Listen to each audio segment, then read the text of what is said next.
Formula One is a sport built on speed, strategy, and trust. But that trust doesn't always last. Behind the glory are stories of betrayal that changed races, ruined relationships, and shook the sport to its core. From teammates turning into enemies, to scandals that rocked entire teams, these moments reveal how far some will go to win. Here are the top 5 biggest betrayals in Formula One history.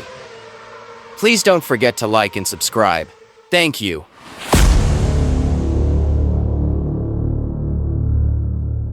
It began with admiration. Ayrton Senna, the Brazilian maestro, and Alain Prost, the French professor, were once respectful colleagues, united by their relentless pursuit of perfection on the track. But Formula One rarely allows for friendship when glory is at stake. In 1988, both men were paired at McLaren-Honda, a partnership that promised domination, and it delivered. McLaren won 15 out of 16 races that season. Yet within that triumph, seeds of betrayal were quietly taking root.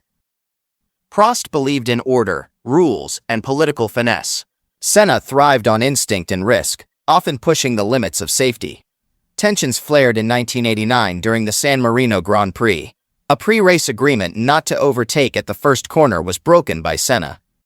Prost felt deceived, claiming the trust between them had been shattered. But it was only the beginning. At the Japanese Grand Prix that year, Prost, leading the championship, collided with Senna at the chicane. Both cars tangled. Prost retired immediately, but Senna restarted, won the race, and was disqualified on a technicality. The FIA president, Jean-Marie Balestre, a Frenchman and an alleged ally of Prost, sided against Senna. It felt orchestrated, politics outweighing performance. The following year, with Prost now at Ferrari and Senna still at McLaren, the tables turned. At Suzuka again, Senna deliberately crashed into Prost at the first corner, ending both their races and clinching the title. There was no subtlety this time, only retaliation. Their once promising alliance had decayed into open warfare. It wasn't just a rivalry, it was betrayal played at 300 kilometers per hour. What could have been a golden era of camaraderie instead defined one of the most toxic and personal battles in F1 history, one that reshaped the sport forever. The 2002 Formula One season was barely competitive. Ferrari's dominance was total. But at the Austrian Grand Prix, the Scuderia's command of the championship came at a moral cost. Rubens Barrichello, the affable Brazilian driver, had outpaced his legendary teammate, Michael Schumacher, all weekend. He qualified on pole, led nearly every lap, and looked set for a well-earned victory.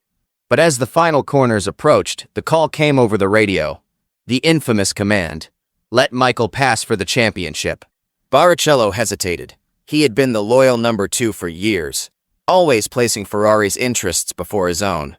But this time felt different. He had done everything right.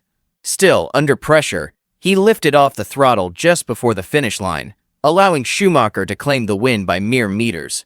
The crowd erupted, not in celebration but in outrage. It wasn't strategy, it was humiliation. The betrayal wasn't just to Barrichello but to the very spirit of racing. Even Schumacher appeared uneasy, attempting to pull Barrichello onto the top step of the podium. The post-race ceremony was uncomfortable, with boos echoing across the Red Bull ring. The FIA took action, not by stripping the win, but by banning team orders that interfered with racing outcomes, a rule that would stand for nearly a decade. For Barrichello, the event marked a turning point. His loyalty had been weaponized. The moment became a symbol of how politics and power could override fairness on the track. Ferrari's decision ensured Schumacher's path to a 5th world title, but at the cost of sporting integrity. It remains one of the most blatant examples of betrayal within a team structure, a race where victory was dictated, not earned. In 2007, McLaren had one of the strongest lineups in Formula One, reigning double world champion Fernando Alonso and rising star Lewis Hamilton. What should have been a dominant season turned into a disaster, driven not just by ego clashes but by something far more sinister: espionage. It wasn't just internal tensions tearing the team apart, it was betrayal at the highest level, with implications that went beyond any racetrack. The scandal broke when it was discovered that McLaren's chief designer, Mike Coughlin, had obtained a 780-page dossier of confidential technical data from Ferrari, courtesy of a disgruntled Scuderia employee. These weren't rumors. These were blueprints, strategies, and secrets, hand-delivered.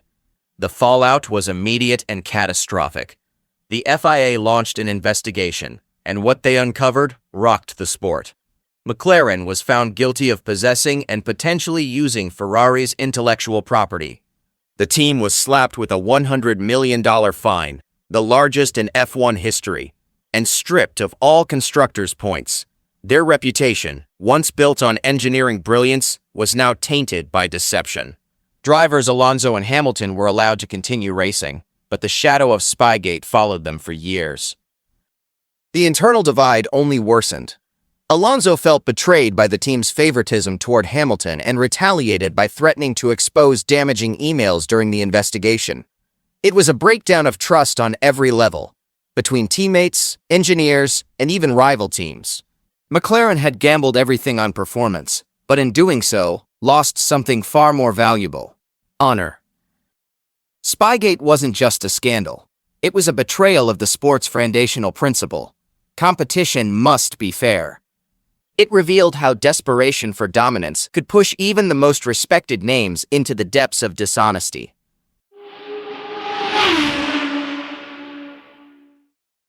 Singapore 2008. Formula One's first ever night race promised drama and spectacle under the city lights. What unfolded would become one of the sport's darkest chapters. Nelson Piquet Jr., a struggling rookie driving for Renault, crashed deliberately on lap 14, triggering a safety car that reshaped the race. Fernando Alonso, his teammate, had pitted moments earlier, an odd strategy that now made perfect sense. With the rest of the field bunched up and disadvantaged, Alonso surged ahead and won. At the time, few questioned the sequence of events. The incident was chalked up to rookie error. But a year later, after Piquet Jr. was dropped by the team, the truth emerged. The crash wasn't an accident. It was a calculated move orchestrated by Renault's management to manipulate the outcome. Piquet Jr. claimed he had been pressured into it, told it would secure his future with the team. Instead, it became a stain he would never escape. The revelation sent shockwaves through the paddock. Team principal Flavio Briatore and engineer Pat Simons were both banned from F1, though those bans were later overturned. Renault faced massive backlash, narrowly avoiding expulsion. The scandal, dubbed Crashgate, wasn't just unethical, it was dangerous. A deliberate crash risked lives for the sake of a strategic gain. For Piquet Jr., the betrayal was twofold. He had been asked to sacrifice his integrity, and when the truth surfaced, he became the scapegoat. Alonso, despite benefiting directly, denied involvement and faced no consequences. The event exposed the lengths to which teams could go for victory and how disposable a driver could become in that pursuit. Crashgate remains one of Formula One's most chilling betrayals, where deception crossed into danger and the cost of winning overshadowed the value of human life. They had grown up together, karting side by side as teenagers, sharing dreams and podiums. Lewis Hamilton and Nico Rosberg were once close friends, bonded by ambition and mutual respect. But when they were reunited as teammates at Mercedes in 2013, that friendship became a ticking time bomb. What began as quiet competition soon spiraled into one of Formula One's most personal and bitter rivalries, defined not just by racing, but by betrayal. In 2014, the tension came to a head during the Belgian Grand Prix. On the second lap, Rosberg made a bold, clumsy move on Hamilton, clipping his teammate's rear tire and ending Hamilton's race. The Mercedes garage was stunned. Team orders had been ignored, and the collision had cost them a 1-2 finish. Hamilton accused Rosberg of doing it deliberately. Rosberg offered no apology, only justification. Their relationship fractured irreparably. Every race became psychological warfare. Radio silence replaced laughter. In team briefings, they avoided eye contact. On track, they fought like enemies trapped in the same machinery. Team strategy meetings were monitored more closely, yet the suspicion never faded. In 2016, Rosberg finally clinched the championship. beating Hamilton in a season riddled with mind games and mechanical failures. Then, just days later, he stunned the world by announcing his retirement. He walked away at the top, leaving behind a teammate seething with unfinished business. For Hamilton, it wasn't just the loss of a title. It was the betrayal of someone he had once trusted. The Rosberg-Hamilton saga wasn't driven by sabotage or politics, but by ambition mutating into animosity. It showed that betrayal in Formula One doesn't always come from outside forces. Sometimes, it's born within a shared dream, where two drivers chase glory, and only one can survive the storm. Don't forget to like and subscribe. Thanks for watching.